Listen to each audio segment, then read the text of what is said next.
1.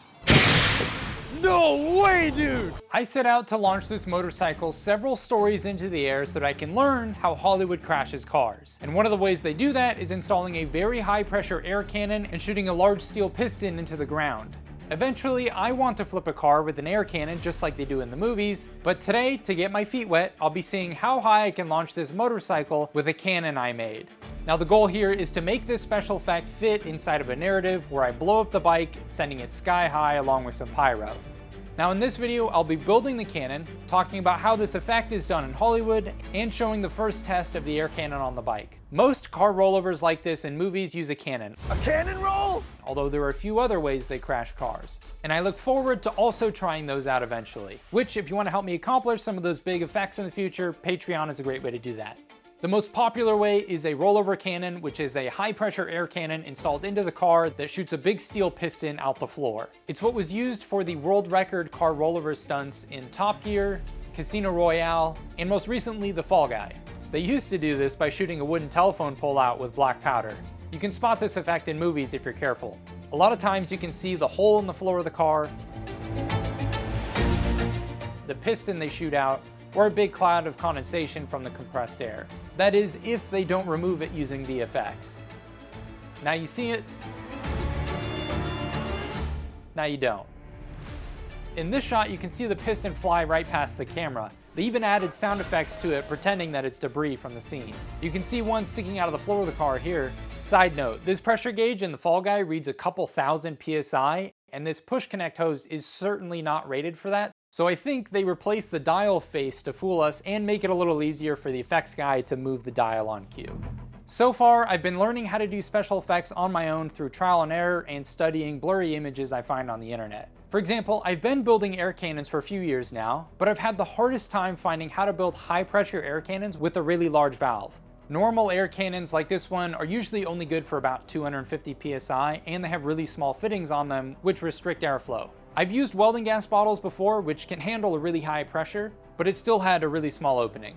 In my research, I had seen images of 2000 PSI nitrogen cannons with really odd shaped air tanks and really big valves. So after years of searching, I finally stumbled upon something called a hydraulic accumulator. It's a pressure tank with an air bladder inside that dampens shock and maintains pressure on hydraulic systems. So all that to say, I finally found what tanks they use in Hollywood. This hydraulic accumulator can handle 3000 PSI and has a really large opening. The downside is it costs $2,000 and weighs 200 pounds empty. Last time I tried to lift something heavy with an air cannon was my ejector seat, and it was only 200 PSI with a 2-inch piston and couldn't even lift a human. But this new cannon with 1000 PSI and a 6-inch piston should be plenty powerful. 1000 PSI with this piston should equal 28,000 pounds of force. So obviously it will have no issue lifting a 300-pound motorcycle. The question is, how fast and how high?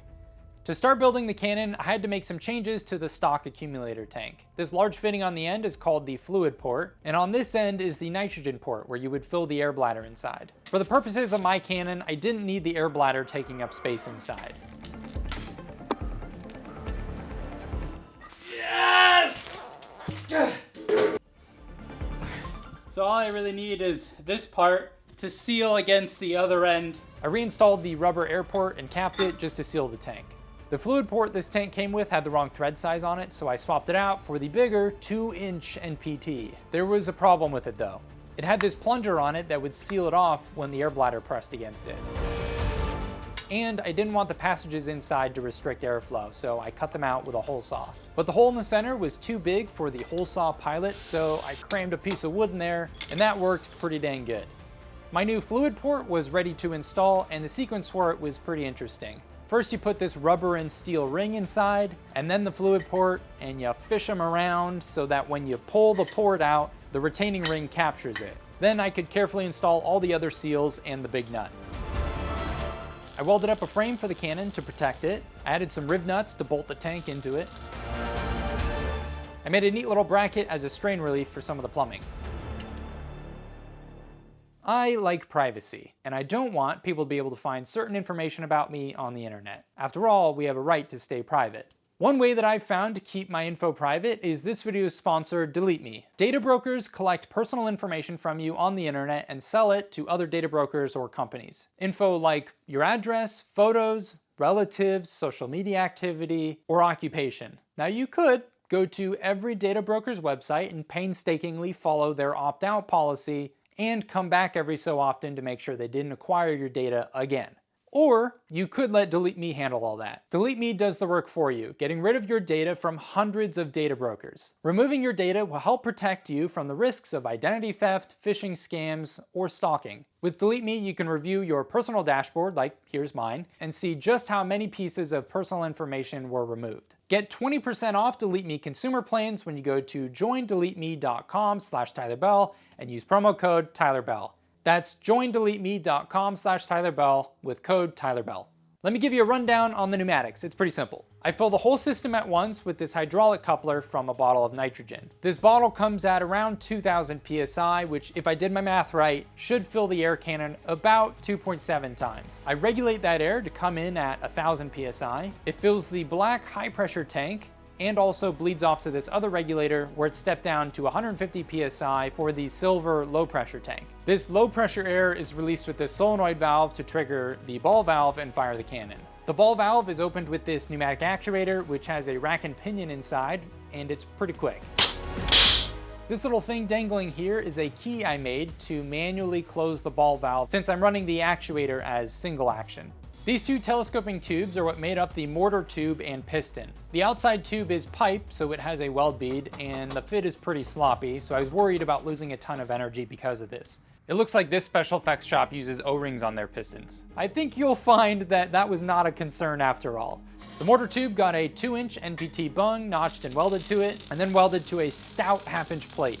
To connect the mortar tube to the cannon, I had this comically large hose custom made and installed a nice union onto it with my comically large wrench. The piston got capped with a plate before I welded it into the bike. I got the bike originally for my last video, and the first step here was to remove remnants of the last project. There isn't enough space inside the bike with the engine installed to fit the piston, so I had to remove it, but that doesn't mean that launching this bike wouldn't be a challenge. It still weighed, all said and done, over 300 pounds. And it's not cheating because in Hollywood, unless they're driving the car when they launch it, they almost always gut the engine and more. I wanted the bike to do a bunch of flips instead of just going straight up and level. First, I had to find the CG and then eyeball how far back I wanted the piston to go to make it do just the right number of flips. Doing this, I imagine, is a little bit of an art. Not too little spin and not too crazy fast either.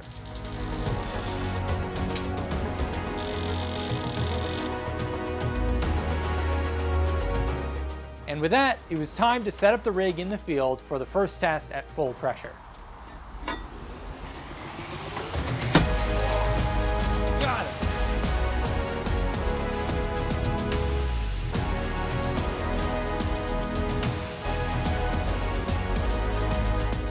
It was pretty soupy out there, so I was hoping I wouldn't lose too much energy to the soft ground.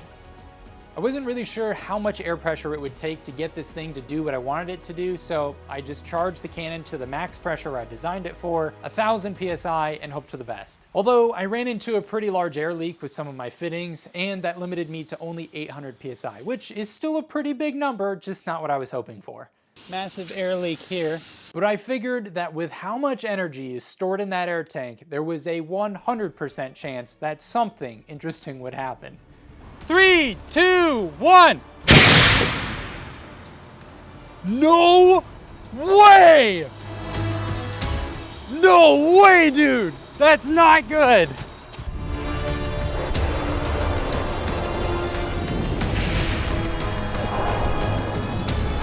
The hang time was unreal. I certainly did not expect this result. I just split a bike in half with a cannon. This is looking very promising, but I've definitely got my work cut out for me to make the bike stronger, maybe make it go even higher, and build this into a skit with pyro next video.